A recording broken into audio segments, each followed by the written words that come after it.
안녕하세요. 오늘은 뇌경색 혈전 제거술에 대해 자세히 알아보는 시간을 갖겠습니다. 뇌경색은 심각한 뇌혈관 질환으로 혈관이 막혀 뇌 기능에 심각한 손상을 초래할 수 있습니다. 혈전 제거술은 이러한 뇌경색 환자에게 희망을 주는 중요한 시술입니다. 막힌 혈관을 뚫어 혈액 공급을 재개함으로써 뇌 손상을 최소화하는 것을 목표로 합니다.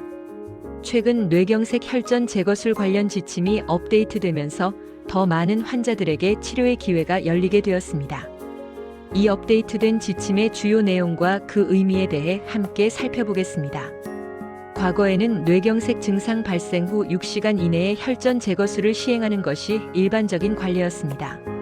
하지만 의학기술의 발전과 임상 연구 결과들을 바탕으로 최근에는 특정 환자들에 한해 최대 24시간까지 혈전 제거술을 고려할 수 있도록 시간 범위가 확대되었습니다. 이는 뇌졸중 치료 분야에서 매우 긍정적인 변화로 평가받고 있습니다.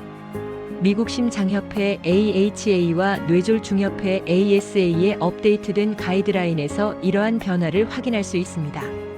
유럽 뇌졸중기구 ESO 역시 증상 발생 6시간 이내의 환자에게 혈전 제거술을 권고하면서도 특정 기준을 충족하는 경우에는 6시간에서 24시간 사이에도 혈전 제거술을 고려할 수 있다고 밝히고 있습니다. 특히 DEFUS2-3 또는 DAWN 임상시험 기준을 충족하는 경우에는 6시간에서 24시간 사이에도 혈전 제거술 시행이 가능합니다. 혈전 제거술을 고려할 때 혈전용해제 병용요법이 적극적으로 권장되고 있다는 점도 중요한 변화 중 하나입니다.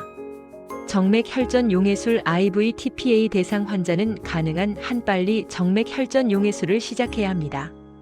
여기서 중요한 점은 정맥 혈전 용해술이 혈전 제거술 시작을 지연시켜서는 안 된다는 것입니다. 반대로 혈전 제거술 역시 정맥 혈전 용해술 시행을 막아서는 안 됩니다. 두 가지 치료법을 병행하는 것이 단독으로 치료하는 것보다 훨씬 더 효과적일 수 있다는 연구 결과들이 있습니다. 혈전 제거술 대상 환자를 선별하기 위한 기준 또한 더욱 명확해지고 있습니다.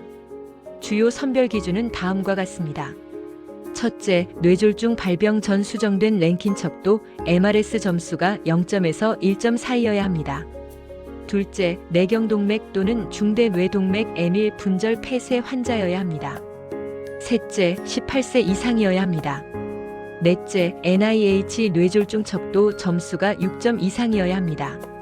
마지막으로 엘버터 스트로크 프로그램 램 얼리 CT 스코 ASPCTS는 6점 이상이어야 합니다.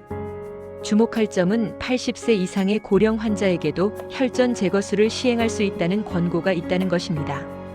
혈전 제거술 시행 전 신속한 뇌 영상 검사는 필수적인 절차입니다. 대부분의 경우 비조형 CT 촬영이 권장되고 있습니다. 두경부 CT 혈관 조영술 CTA는 혈전 제거술 가능성이 있는 환자에게 매우 유용하며 신장 기능에 특별한 문제가 없다면 혈청 크레아티닌 농도를 확인하기 전에 CTA를 진행하는 것이 합리적인 선택일 수 있습니다. 또한 비침습적 혈관 영상 검사는 급성 뇌졸중 환자의 초기 영상 평가 시에 권장됩니다. 혈전 제거술 시행 중 및 시술 후 혈압 관리 역시 매우 중요한 부분입니다. 혈압을 18만 105Hg 이하로 유지하는 것이 좋습니다. 혈압이 너무 높으면 뇌출혈의 위험이 증가할 수 있으며 너무 낮으면 뇌 혈류가 감소하여 뇌 손상을 악화시킬 수 있습니다. 국내 가이드라인도 이러한 국제적인 추세에 발맞춰 변화하고 있습니다. 최근 국내 학회에서도 급성 허혈성 뇌졸중 환자에서 혈전 제거술에 대한 진료 지침 개정안을 발표했습니다. 과거에는 정맥 혈전 용해술만이 유일하게 공인된 치료법으로 여겨졌으나 최근에는 동맥 내 혈전 제거술이 중요한 치료 옵션으로 인정받고 있습니다. 국내 가이드라인은 큰 뇌혈관이 막힌 뇌경색 환자에서 혈전 제거술, 뇌영상 검사법 및 진료 체계에 대한 구체적인 권고안을 제시하고 있습니다. 경미한 뇌졸중 환자의 경우에도 예외는 아닙니다. 장애를 남길 가능성이 있는 뇌경색에는 TPA 투여를 고려해 볼 수 있습니다. 그러나 경미한 뇌경색 환자에서 TPA 또는 혈관 내 혈전 제거술의 효과는 아직 명확히 입증되지 않았으므로 각 환자의 특성에 맞는 개별화된 치료 계획을 수립하는 것이 중요합니다. 혈전 제거술의 접근성은 계속해서 확대되고 있는 추세입니다. 최근에는 허혈성 손상 부위가 더 큰 환자, 더 작은 동맥에 폐색이 발생한 환자, 기저 동맥 폐색이 발생한 환자, 심지어 증상 발현 24시간을 초과한 환자에게도 혈전 제거술을 시행하는 등 시술 환자 범위를 확대하는 추세입니다. 이는 뇌경색 주변부 내에 있는 회복 가능한 조직의 부피가 작더라도 이를 살리는 것이 환자 예후 개선에 도움이 된다는 공감대가 형성되었기 때문입니다. 결론적으로 뇌경색 혈전 제거술은 급성 뇌졸중 치료에 있어 매우 중요한 역할을 담당하고 있습니다. 최신 지침은 더 많은 환자에게 치료 기회를 제공하고 치료 결과를 개선하는 데 중점을 두고 있습니다.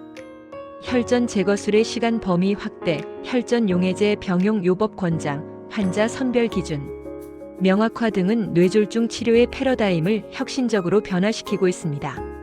하지만 각 환자의 상태에 따라 최적의 치료법을 신중하게 결정하는 것이 가장 중요하며 의료진은 최신 지침과 임상적 근거를 바탕으로 신중하게 치료 계획을 수립해야 합니다. 이러한 최신 지침들을 통해 더 많은 뇌경색 환자들이 건강을 되찾고 더 나은 삶을 누릴 수 있기를 기대합니다. 이번 영상이 뇌경색 혈전 제거술에 대한 시청자 여러분의 이해를 높이는 데 조금이나마 도움이 되었기를 바랍니다. 시청해 주셔서 진심으로 감사합니다.